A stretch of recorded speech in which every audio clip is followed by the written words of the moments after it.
Praise the lord, hallelujah. ಕ್ರಿಸ್ತನಲ್ಲಿ ಪ್ರಿಯ ದೇವಜನರೇ, ಯೇಸುವಿನ ಪರಿಶುದ್ಧ ನಾಮದಲ್ಲಿ ನಿಮ್ಮೆಲ್ಲರನ್ನ ನಾನು ಸ್ವಾಗತಿಸುವನಾಗಿದ್ದೇನೆ. ದೇವರು ಈ ಒಂದು ಸಾಯಂಕಾಲ ಸಮಯದಲ್ಲಿ ನಮ್ಮೊಟ್ಟಿಗೆ ಮಾತಾಡಲಿಕ್ಕಿದ್ದಾರೆ. ನೋಡೋಣ ದೇವರು ಯಾವ ರೀತಿ ನಮ್ಮೊಟ್ಟಿಗೆ ಮಾತಾಡ್ತಾರೆ. ನಮ್ಮ ಆತ್ಮ ಪ್ರಾಣ ಶರೀರವನ್ನು ನಾವು ಸಿದ್ಧಪಡಿಸಿಕೊಳ್ಳೋಣ. ಇವತ್ತಿನ ವಾಕ್ಯದ ತಲೆಬರಹ ಏನೆಂದರೆ, ನಮ್ಮ ದೇವರು ನಮಗೆ ಆರೋಗ್ಯದಾಯಕನಾಗಿದ್ದಾನೆ. ಆತನು ನಮಗೆ ಆರೋಗ್ಯ ಕೊಡುವ ದೇವರಾಗಿದ್ದಾನೆ. ವಿಮೋಚನ ಕಾಂಡ 15ನೇ ಅಧ್ಯಾಯ 26ನೇ ವಚನ ಹೀಗೆ ಹೇಳುತ್ತೆ. ಎಕ್ಸೋಡಸ್ ಚಾಪ್ಟರ್ 15 ವರ್ಸ್ 26, ಕರ್ತನೆಂಬ ನಾನೇ ನಿಮಗೆ ಆರೋಗ್ಯದಾಯಕನು. ಹಲ್ಲೆಲೂಯಾ. ಹೌದು ಪ್ರಿಯರೇ, ಇನ್ನು ಬೇರೆ ಶಬ್ದದಲ್ಲಿ ಹೇಳಬೇಕಾದ್ರೆ, ನಾನೇ ನಿನ್ನನ್ನು ಗುಣಪಡಿಸುವೆನು. ಅಂದರೆ ಅನೇಕ ಬೇರೆ ವಾಕ್ಯಗಳು ಕೂಡ ಸತ್ಯವೇದದಲ್ಲಿ ನಾವು ನೋಡ್ತೇವೆ. ಆ ವಾಕ್ಯದಲ್ಲಿ ಈ ರೀತಿ ಬರೆಯಲ್ಪಟ್ಟಿದೆ, ನಾನೇ ನಿನ್ನನ್ನು ಗುಣಪಡಿಸುವೆನು. ಹಲ್ಲೆಲೂಯಾ. ಶರೀರ, ಆತ್ಮ, ಪ್ರಾಣಗಳಿಗೆ ಆತನೇ ಆರೋಗ್ಯದಾಯಕನಾಗಿದ್ದಾನೆ. ಪ್ರಿಯರೇ, ಲೋಕದ ಒಂದು ವೈದ್ಯರು ಹೊರಗಿನ ಕಾಯಿಲೆಗಳನ್ನು ಮಾತ್ರ ಗುಣಪಡಿಸಲಿಕ್ಕೆ ಸಾಧ್ಯ. ಆದರೆ ನಮ್ಮ ದೇವರು ಶರೀರ, ಆತ್ಮ, ಪ್ರಾಣಗಳಿಗೆ ಆತನು ಆರೋಗ್ಯದಾಯಕನಾಗಿದ್ದಾನೆ. ಅಷ್ಟು ಮಾತ್ರವಲ್ಲ, ಆತನು ಘನ ವೈದ್ಯನು ಕೂಡ ಆಗಿದ್ದಾನೆ. ಹಲ್ಲೆಲೂಯಾ. ನಮ್ಮ ದೇವರು ಗುಣಪಡಿಸುವ ದೇವರು. ಆಮೆನ್.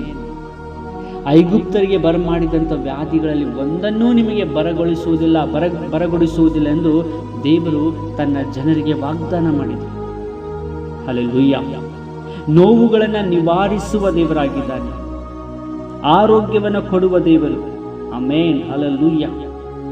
ಇಸ್ರಾಯೇಲ್ ಜನರು ಐಗುಪ್ತದ ದಾಸತ್ವದಿಂದ ಬಿಡುಗಡೆ ಹೊಂದಿ ಕೆಂಪು ಸಮುದ್ರವನ್ನು ದಾಟಿ 3 ದಿನದ ಪ್ರಯಾಣದಲ್ಲಿ 3 ದಿನ ಅರಣ್ಯದಲ್ಲಿ ಅವರು ಪ್ರಯಾಣ ಮಾಡ್ತಾರೆ. ಆಗ ಅವರಿಗೆ ಕುಡಿಯುವುದಕ್ಕೆ ನೀರು ಸಿಗಲಿಲ್ಲ. ಅವರಿಗೆ ಬಹಳ ದಾಹವಾಗಿತ್ತು. ಕೊನೆಗೆ ಮಾರ ಅನ್ನುವಂಥ ಸ್ಥಳಕ್ಕೆ ಅವರು ಹೋಗಿ ಅಲ್ಲಿಗೆ ಅವರಿಗೆ ಸ್ವಲ್ಪ ನೀರು ಸಿಕ್ತು. ಮಾರ ಅನ್ನುವಂಥ ಸ್ಥಳದಲ್ಲಿ ಅವರಿಗೆ ನೀರು ಸಿಕ್ತು. ಆದರೆ ಆ ನೀರು ಕುಡಿಯುವಾಗ ಬಹಳ ಕಹಿಯಾಗಿತ್ತು. ಅದು ಟೇಸ್ಟ್ ಇರಲಿಲ್ಲ, ಕಹಿಯಾಗಿತ್ತು. ಅರಣ್ಯದ ಪ್ರವಾಸವು ಅವರಿಗೆ ಬಹಳ ಕಷ್ಟಕರವಾಯಿತು. ಪ್ರಿಯ ದೇವಜನರೇ, ಈಗ ನಿನ್ನ ಜೀವಿತವೂ ಸಹ ಮಾರಾವಿನಂತೆ ಕಹಿಯಾಗಿರಬಹುದು. ಕುಟುಂಬದ ಸಮಸ್ಯೆಗಳು, ಆರ್ಥಿಕ ಕೊರತೆಗಳು, ಆರ್ಥಿಕ ಸಮಸ್ಯೆ, ವ್ಯಾಧಿಯ ದಿಸೆಯಿಂದ ಜೀವನವೇ ಬೇಸರ ಆಗಿದೆಯಾ? ಪ್ರಿಯ ದೇವ ಮಗಳೇ, ದೇವ ಮಗುವೆ, ಕಳವಳ ಪಡಬೇಡ. ಕರ್ತನ ಮೇಲೆ ನಂಬಿಕೆ ಇಡು. ಇವತ್ತಿಗೂ ಕೂಡ ಕರ್ತನು ನಂಬಿಗಸ್ತನು. ಯೇಸು ಕ್ರಿಸ್ತನು ನಿನ್ನೆ ಇದ್ದ ಹಾಗೆ ಇವತ್ತಿಗೂ ನಿರಂತರ ಇರುವಂತ ದೇವರಾಗಿದ್ದಾನೆ. ನೀನು ನಂಬುವುದಾದರೆ ಆತನು ನಿನ್ನ ಕಹಿಯಾದ ಜೀವಿತವನ್ನ ಸಿಹಿಯಾಗಿ ಮಾರ್ಪಡಿಸಬಲ್ಲನು. ಮಾರವನ್ನು ಸಿಹಿಯಾಗಿ ಮಾಡುವ ದೇವರು ನಿಮ್ಮ ಜೀವಿತವನ್ನು ಕೂಡ ಸಿಹಿಯಾಗಿ ಮಾಡುವನು. ಪ್ರಿಯರೇ, ಒಂದು ಮಾತ್ರ ನಿಜ, ಆತನೇ ನಿನಗೆ ಆರೋಗ್ಯದಾಯಕನು. ಆವತ್ತು ಇಸ್ರಾಯೇಲರ ಎದುರಿಗೆ ಒಂದು ಮರವಿತ್ತು. ಆ ಒಂದು ಮಾರ ಅನ್ನೋ ಸ್ಥಳದಲ್ಲಿ ಏನು ನೀರು ಸಿಕ್ತಲ್ಲ, ಅದೇ ಸ್ಥಳದಲ್ಲಿ ಅವರ ಹತ್ರನೇ ಒಂದು ಮರ ಇತ್ತು. ಆದರೆ ಇಸ್ರಾಯೇಲ್ ಜನರಿಗೆ ಅದು ಗೊತ್ತಿರಲಿಲ್ಲ. ಮೋಸೆ ಕರ್ತನನ್ನ ಪ್ರಾರ್ಥನೆ ಮಾಡ್ತಾರೆ.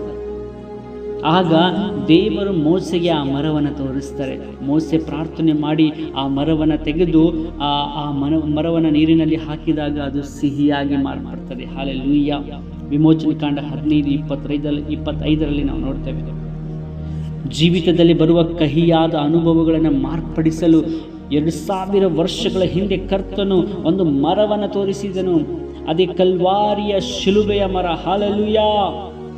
ಆ ಶಿಲುಬೆ ಮರದಲ್ಲಿ ತೂಗಾಡಿದ ಕ್ರಿಸ್ತನನ್ನು ನಿಮ್ಮ ಸಮಸ್ಯೆಗಳಿಗೆ ಪರಿಹಾರಕನಾಗಿ ನೀವು ತರುವಾಗ ಅದ್ಭುತಗಳನ್ನು ಕಾಣುವಿರಿ. ನಿಮ್ಮ ಜೀವನದಲ್ಲಿ ಅದ್ಭುತಗಳನ್ನು ಕಾಣುವಿರಿ. ಆ ಯೇಸು ಕ್ರಿಸ್ತನೇ ನಿಮ್ಮ ಎಲ್ಲ ಸಮಸ್ಯೆಗಳಿಗೆ ಪರಿಹಾರ ಕೊಡುವ ದೇವರಾಗಿದ್ದಾನೆ, ರಕ್ಷಕನಾಗಿದ್ದಾನೆ, ಪರಿಹಾರಕನಾಗಿದ್ದಾನೆ. ಆತನು ನಮ್ಮ ಪಾಪಗಳನ್ನು ಕ್ಷಮಿಸುವಂತ, ಮನ್ನಿಸುವಂತ ದೇವರಾಗಿದ್ದಾನೆ. ಶಾಪಗಳಿಂದ ಬಿಡಿಸುವವನಾಗಿದ್ದಾನೆ. ವ್ಯಾಧಿಗಳನ್ನು ಗುಣಪಡಿಸುವ ದೇವರಾಗಿದ್ದಾನೆ. ಕಹಿಯಾದ ಜೀವಿತವನ್ನ ಸಿಹಿಯಾಗಿ ಮಾರ್ಪಡಿಸುವ ದೇವರಾಗಿದ್ದಾನೆ. ಹಲ್ಲೆಲೂಯಾ. ಯೆಶಾಯ 53:4 ಮತ್ತು 5ನೇ ವಚನದಲ್ಲಿ ನಾವು ನೋಡ್ತೇವೆ. ಪ್ರಿಯರೇ, ನಿಜವಾಗಿಯೂ ಆತನು ನಮ್ಮ ಸಂಕಷ್ಟಗಳನ್ನು ಅನುಭವಿಸಿದನು. ಆತನು ನಮ್ಮ ಸಂಕಷ್ಟಗಳನ್ನು ಅನುಭವಿಸಿದನು, ನಮ್ಮ ದುಃಖಗಳನ್ನು ಹೊತ್ಕೊಂಡನು. ನಮ್ಮ ಅಕ್ರಮಗಳ ನಿಮಿತ್ತ ಆತನು ಜಜ್ಜಲ್ಪಟ್ಟನು. ಎಲ್ಲ ನಾವು ಮಾಡಿದ ಅಪರಾಧ, ನಾವು ಮಾಡಿದ ತಪ್ಪು, ನಾವು ಮಾಡಿದ ತಪ್ಪನ್ನು ತಪ್ಪಿಗಾಗಿ ಆತನು ಶಿಕ್ಷೆ ಅನುಭವಿಸ್ತಾ ಇದ್ದಾರೆ. ಪ್ರಿಯ ದೇವ ಜನರೇ, ನಿಮ್ಮ ಕಹಿಯಾದ ಜೀವಿತವನ್ನು ಆತನು ಮಾರ್ಪಡಿಸಲಿಕ್ಕೆ ಶಕ್ತನಾಗಿದ್ದಾನೆ. ವ್ಯಾಧಿಗಳನ್ನು ನೀಗಿಸುವುದಕ್ಕೆ ಶಕ್ತನಾಗಿದ್ದಾನೆ. ಆತನೇ ನನಗೆ ನಿನಗೆ ಆರೋಗ್ಯದಾಯಕನಾದ ದೇವರು, ನಮಗೆ ಆರೋಗ್ಯ ಕೊಡುವಂಥ ದೇವರು. ಆತನಲ್ಲಿ ಭರವಸೆ ಇಡುವಾಗ ಆತನು ನಿಮಗೆ ಒಳ್ಳೆ ಆರೋಗ್ಯ ಕೊಡುವವನಾಗಿದ್ದಾನೆ. ಪ್ರಿಯರೇ, ಆತನ ವಾಕ್ಯಕ್ಕೆ ಅನುಗುಣವಾಗಿ ನಾವು ಜೀವಿಸುವಾಗ, ಆತನಿಗೆ ವಿಧೇಯರಾಗಿ ನಾವು ಜೀವಿಸುವಾಗ, ಐಗುಪ್ತದಲ್ಲಿ ತಂದಂತೆ ಯಾವ ವ್ಯಾಧಿಯೂ ಕೂಡ ನಮಗೆ ಬರದಂತೆ ಆತನು ಕಾಪಾಡ್ತಾನೆ. ಯಾವ ಕಾಯಿಲೆ ನಮಗೆ ಬರದಂತೆ ಆತನು ಕಾಪಾಡ್ತಾನೆ. ನಮಗಿರುವಂತೆ ಎಲ್ಲ ಕಾಯಿಲೆಯಿಂದ ಬಿಡುಗಡೆ ಮಾಡುವ ದೇವರಾಗಿದ್ದಾನೆ, ಗುಣಪಡಿಸುವ ದೇವರಾಗಿದ್ದಾನೆ. ನಂಬುತ್ತೀಯಾ? ನೀನು ನಂಬಿದರೆ ದೇವರ ಮಹಿಮೆಯನ್ನು ಕಾಣುವವನಾಗಿದ್ದೀಯಾ ಮಗನೇ, ಕಾಣುವವಳಾಗಿದ್ದೀಯಾ ದೇವ ಜನರೇ. ದೇವರು ನಿಮಗಾಗಿ ಒಂದು ಅದ್ಭುತ ಮಾಡಲಿಕ್ಕಿದ್ದಾರೆ. ದೇವರನ್ನು ನಂಬ್ರಿ. ವಾಗ್ದಾನ ಮಾಡಿದ ಆತನು ಕರ್ತನೆಂಬ ನಾನೇ ನಿಮಗೆ ಆರೋಗ್ಯದಾಯಕನೆಂದು ವಾಗ್ದಾನ ಮಾಡಿದ ದೇವರು ಇವತ್ತು ನಿಮಗೆ ಆರೋಗ್ಯ ಕೊಡುವುದಕ್ಕೆ ನಿಮ್ಮ ಜೀವಿತದಲ್ಲಿ, ನಿಮ್ಮ ಕುಟುಂಬದಲ್ಲಿ ಬರ್ತಾ ಇದ್ದಾರೆ. ಸ್ವೀಕರಿಸಿರಿ, ಆತನಿಗೆ ಸ್ವಾಗತ ಮಾಡ್ರಿ, ನೀವು ಆರೋಗ್ಯವನ್ನ ಕಾಣ್ತೀರಿ. ಹಲ್ಲೆಲೂಯಾ.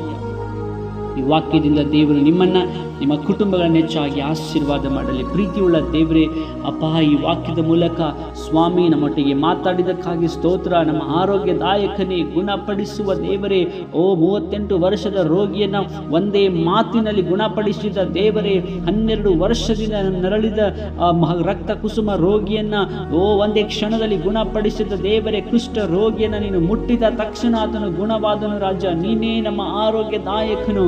ಪ್ರಾರ್ಥನೆ ಮಾಡುತ್ತಿರುವಂತ ಈ ನನ್ನ ಸಹೋದರನ, ಈ ನನ್ನ ಸಹೋದರಿಯನ್ನ ಮುಟ್ಟು ಕರ್ತನೆ. ಇವರಿಗೆ ರಕ್ಷಣೆ ಕೊಡು, ಬಿಡುಗಡೆ ಕೊಡು, ವ್ಯಾಧಿಯಿಂದ ಬಿಡುಗಡೆ ಕೊಡು, ಕಾಯಿಲೆಯಿಂದ ಬಿಡುಗಡೆ ಕೊಡು. ಇವರಿಗೆ ಒಂದು ರಕ್ಷಣೆ ಉಂಟಾಗಲಿ, ಈ ಒಂದು ಅನಾರೋಗ್ಯದಿಂದ ಬಿಡುಗಡೆ ಉಂಟಾಗಲಿ ಯೇಸುವಿನ ನಾಮದಲ್ಲಿ. ಅಪ್ಪ, ನೀನು ಮುಟ್ಟಿದ್ದಕ್ಕಾಗಿ ಸ್ತೋತ್ರ. ಇವರ ಜೀವನದಲ್ಲಿ ಅದ್ಭುತ ಮಾಡ್ತಿರುವುದಕ್ಕಾಗಿ ಸ್ತೋತ್ರ. ಆರೋಗ್ಯದಾಯಕನಾಗಿ ಇವರ ಜೀವನದಲ್ಲಿ ದೇವರೇ ನೀನು ಪ್ರವೇಶಿಸುವಪ್ಪ. ಒಂದು ದೊಡ್ಡ ಆರೋಗ್ಯ ಇವರ ಜೀವನದಲ್ಲಿ ಇವರು ಕಾಣಲಿ ಯೇಸುವಿನ ನಾಮದಲ್ಲಿ. ಎಲ್ಲ ಪ್ರಾರ್ಥನೆ ನಿನ್ನ ಮಕ್ಕಳನ್ನ ನಿನ್ನ ಪಾದಕ್ಕೆ ಅರ್ಪಿಸುತ್ತಾ ಯೇಸುವಿನ ನಾಮದಲ್ಲಿ ಬೇಡಿ ಹೊಂದಿದ್ದೇವೆ ಪರಲೋಕದ ತಂದೆ, ಆಮೇನ್. ದೇವರು ನಿಮ್ಮನ್ನ, ನಿಮ್ಮ ಕುಟುಂಬಗಳನ್ನ ಹೆಚ್ಚಾಗಿ ಆಶೀರ್ವದಿಸಲಿ. ಯಾರಾದರೂ ಹೊಸಬರಾಗಿರೋದಾದರೆ ಚಾನಲನ್ನು ಸಬ್ಸ್ಕ್ರೈಬ್ ಮಾಡಿ, ಬೆಲ್ ಐಕನ್ ಪ್ರೆಸ್ ಮಾಡ್ಕೊಳ್ಳಿ. ಹೊಸ ವಿಡಿಯೋದಲ್ಲಿ ಮತ್ತೆ ಭೇಟಿಯಾಗೋಣ. God bless you.